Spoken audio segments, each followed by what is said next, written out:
si lo vemos en el ámbito biológico, la corrupción es cuando un cuerpo está enfermo, ¿no? Y está otro cuerpo sano y se une de un cuerpo a otro en el elemento físico, corrompe al otro cuerpo, no lo mata, sino que lo transforma, también lo enferma, ¿no? Algo así como el virus, ¿no? Como las bacterias que van enfermando y enfermando.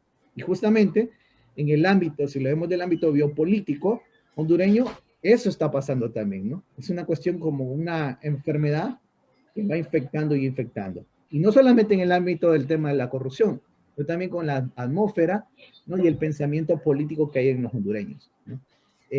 No recuerdo dónde fue que yo leí, también lo escuché, que es que en realidad la política, ser apolítico, es una acción política, ¿no? Porque el ser apolítico, la política va involucrada, ¿no? En todas las esferas del entorno social. Todo ser humano que está con otro ser humano ya hace política.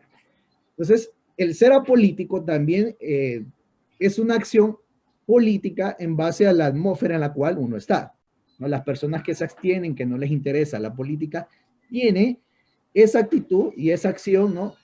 Ejerce justamente o da una influencia, ¿no? A las condiciones sociales en las cuales uno está. El punto es que la política genera una indiferencia y esa indiferencia también genera una reacción. Y lo asemejo, para ir terminando con esto, con lo que se plantea en el ámbito ético, que se llama que hay dos tipos de ética. Uno es la ética pasiva y la ética activa. La ética activa es cuando tú ejerces algo, ¿no? Haces el bien. Y la ética pasiva es cuando tú dices, bueno, yo no estoy haciendo el bien, pero tampoco estoy haciendo el mal. Así que por no hacer el mal, ¿no? Estoy haciendo un bien. Pero al final no estás haciendo nada. Simplemente sos un espectador. En el ámbito político, desde el ámbito apolítico, también solo está siendo espectador, pero también ejerce justamente unas condiciones desfavorables porque no son partícipes sociales, ¿no? En el entorno en el cual uno está. Eso me recuerda, en literatura, eso se llama elipsis. Cuando no decís algo, pero lo que no decís dice algo también. Entonces, en el momento en que no decís, permitís que lo otro se construya como lo que tenga más fuerza. Entonces, si lo que está más fuerte es la corrupción o la parte antagonista, esa es la que va a triunfar porque simplemente vos no pudiste equilibrar la fuerza al no decidir. Pero sí, es una consecuencia, a mí me recuerda mucho a El Señor de los Anillos. ¿Verdad? E incluso el libro de Job, hay un montón de referencias literarias, pero sí, en literatura es una cosa que no se estudia mucho porque a la gente no le gusta mucho meterse en meollos de estructura, pero sí es un tema fuerte porque puede determinar toda la interpretación de la obra. Imagínate si puede interpretar puede influir en la interpretación de una obra literaria, no digamos al final las consecuencias de toda una sociedad. Y tengo una pregunta para Carlos, José Carlos, y es sobre, vos conoces, bueno, yo sé que eso está dentro de la clínica, ¿verdad? Vos conoces cuáles son esos procesos donde se hace la transformación, o por ejemplo, esos estados de perversión que Humberto Eco le gustaba estudiar esa vaina. Bueno, siempre decía eso cuando lo capturaban con alguna prostituta en el carro, pero siempre decía que estaba estudiando la semiótica de las transformaciones de la perversión. Entonces, sí, yo conocí el caso de un brother que era una man súper creyente, ¿verdad? Y todo eso. Y se manejaba hasta sin decir malas palabras. Y un día, a los años, terminó encerrándose hasta que se convirtió en un pedófilo. Entonces, bueno, o sea, esas transformaciones, yo te digo una transformación pequeña, ¿verdad? No, un ejemplo aislado, pero en el caso de la corrupción en la universidad, por ejemplo, yo sé que no debería mencionarlo, pero en mi entorno. Entonces, cuando yo entré, yo venía de la empresa privada, volando maceta y siendo explotado. Cuando entro ahí, no podía, me sorprendía demasiado encontrar había una voluntad nula de funcionar. Y era tan generalizada, es decir, pasabas por ahí, vos tenías una misión y cuando vos se lo ibas a pedir a la persona que era la persona encargada de eso, sí, lo vamos a hacer, pero solo te daba la respuesta, era una cuestión de palabra y después pasaban meses. Entonces, y la gente se transforma porque he visto personas que poco a poco como le llaman, se burocratizan, ¿verdad? Y yo me acuerdo que lo había leído en Max Weber cuando hablaba sobre la burocracia y que es una cuestión que se va a dar en cualquier formación organizativa grande, ¿verdad? La vigilancia no puede estar todo el tiempo. Y el efecto, como dice Norman, el efecto panóptico, es quizá uno de los represores más grandes que podría tener la corrupción.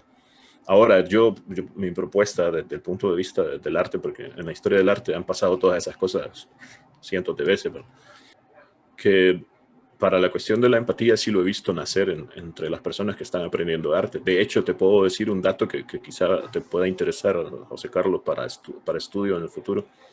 Te puedo decir que un 95, 98% de los estudiantes que yo he tenido de arte en todos los años que estuve dando clases de pintura, todos iban voluntariamente porque la clase no se matriculaba. Todos iban voluntariamente, pero la mayoría de todos ellos tenían una necesidad por traumas en el hogar, por situaciones adversas que no podían controlar emocionalmente.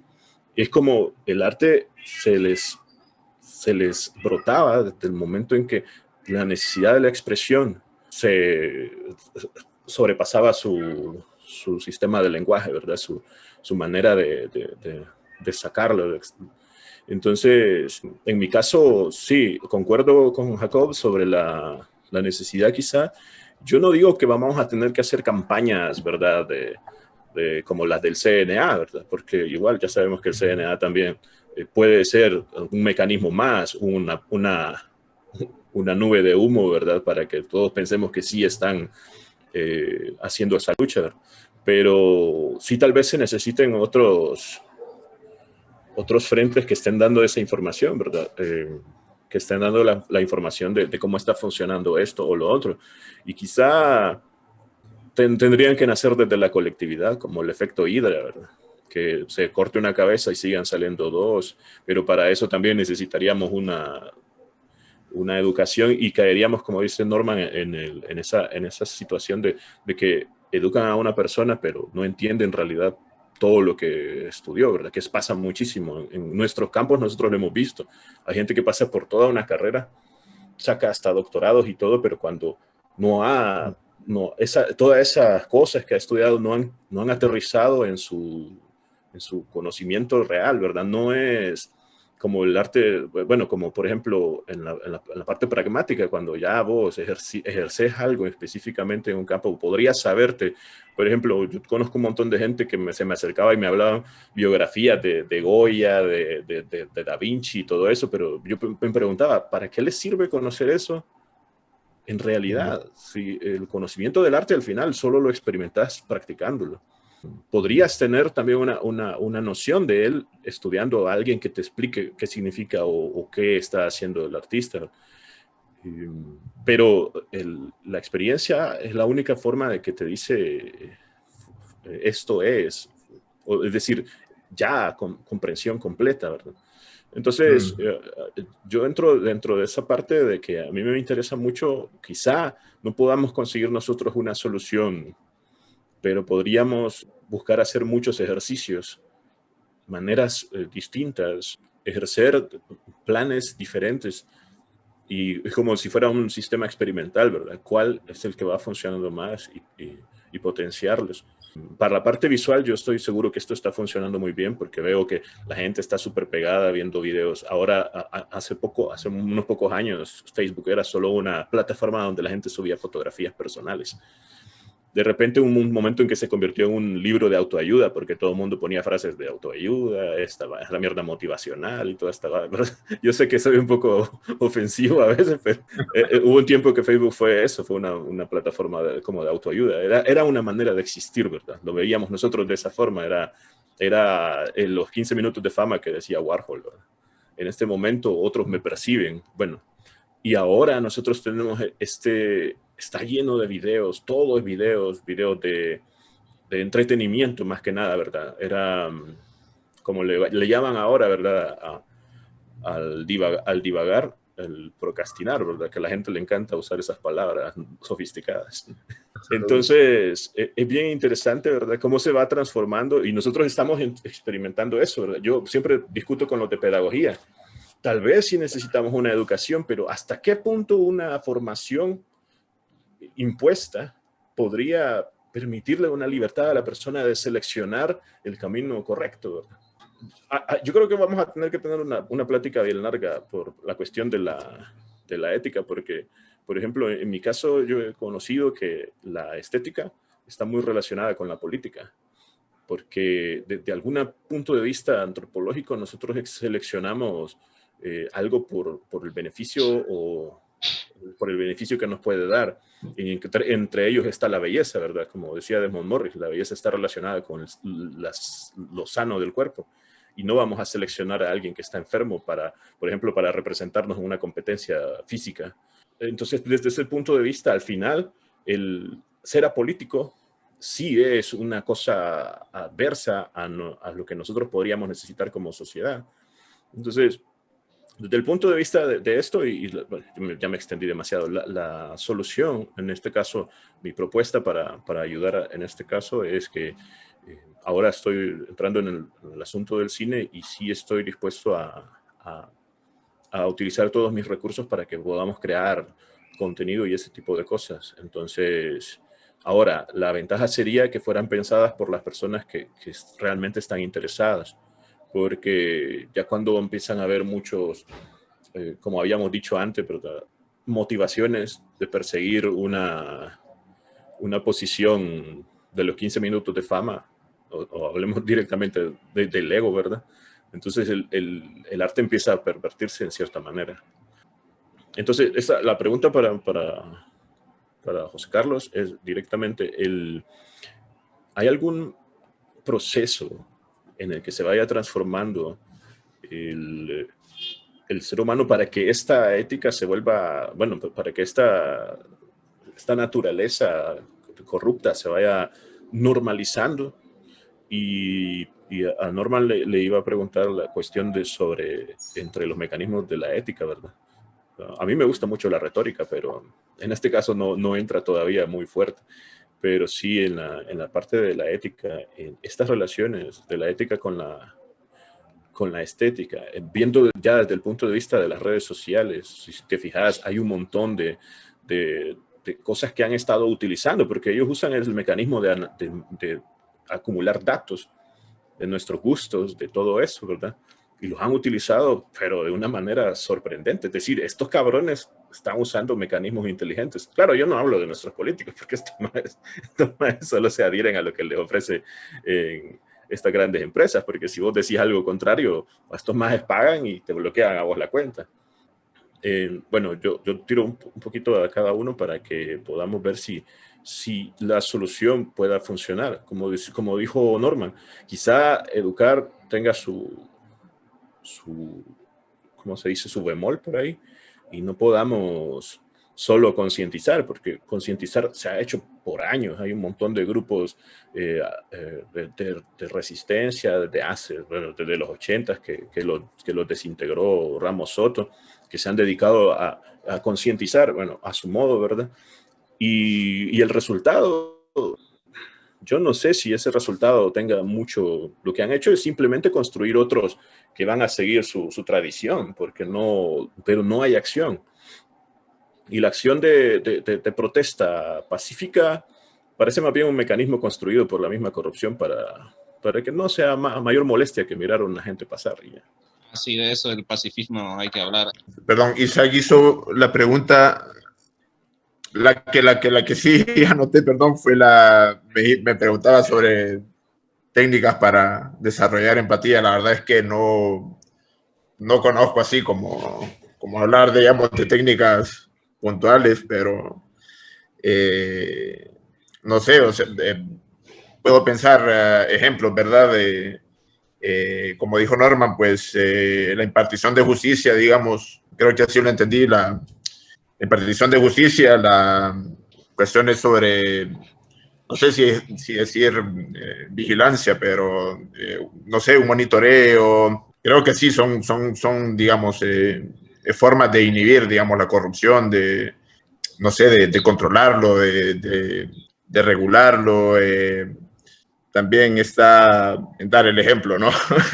Sobre todo con los más jóvenes, es una forma como idealista de verla. También, perdón, no sé, me preguntaron sobre en qué momento, digamos, o en qué etapa las personas se corrompen.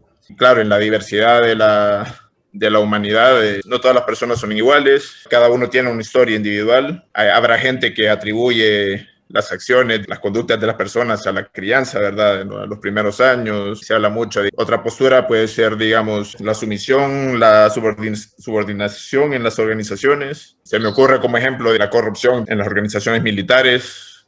Por poner un ejemplo, ya hablaron del ejemplo de Hannah Arendt, ¿verdad? Perdón, ahora se me va el nombre del libro, pero esto, personas que simplemente siguen órdenes, la verticalidad, ¿verdad? Del mando. Para cerrar esta parte, pensando un poco que se puede extrapolar a los individuos, ¿verdad? Quizás personas pasan por situaciones o momentos, se me ocurren momentos de necesidad, ¿verdad? Hay un ejemplo, creo, sobre sobre la ética. Ahora se me escapa un poco el nombre, pero recuerdo solamente el ejemplo, ¿verdad?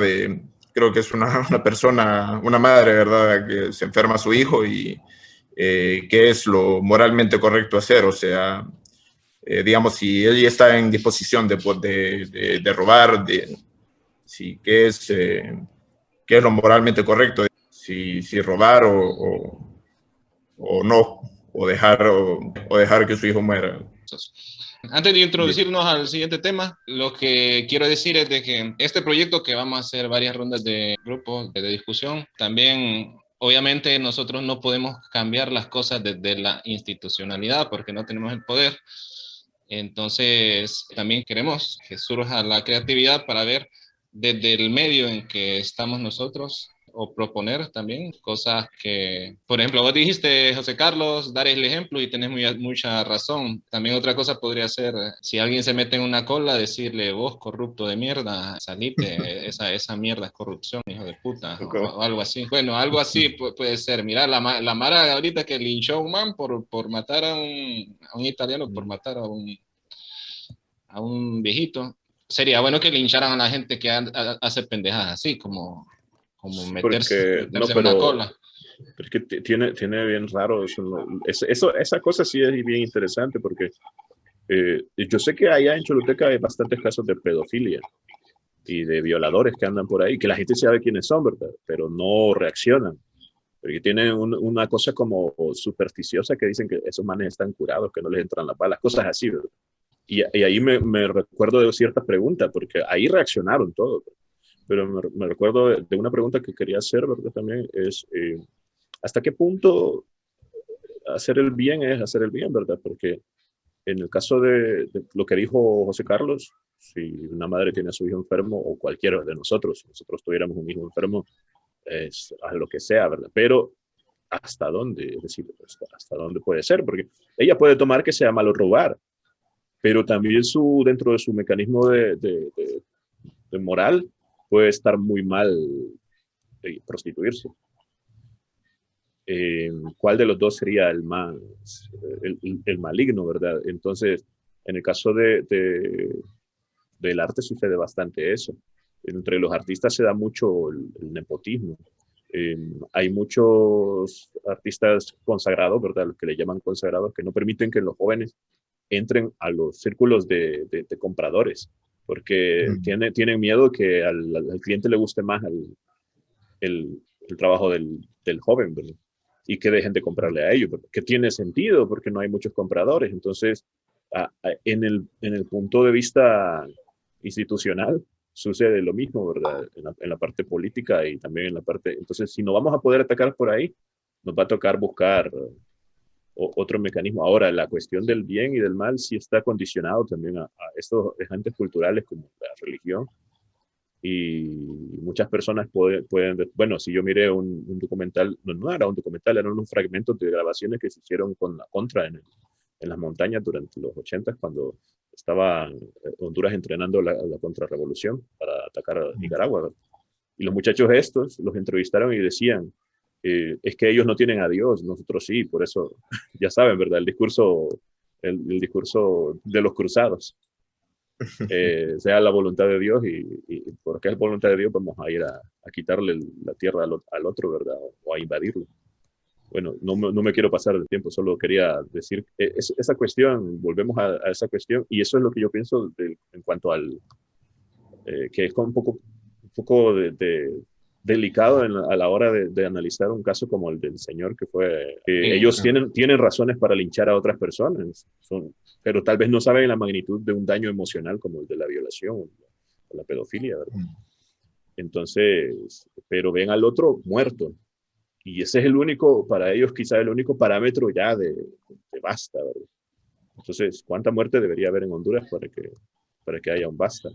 Porque, bueno, vos vas a Nicaragua, a los museos de allá, y hay unas fotografías de lo que hacían los Somoza, y puta, de verdad te decís que eso o sucedía o ya se acababa la sociedad ahí.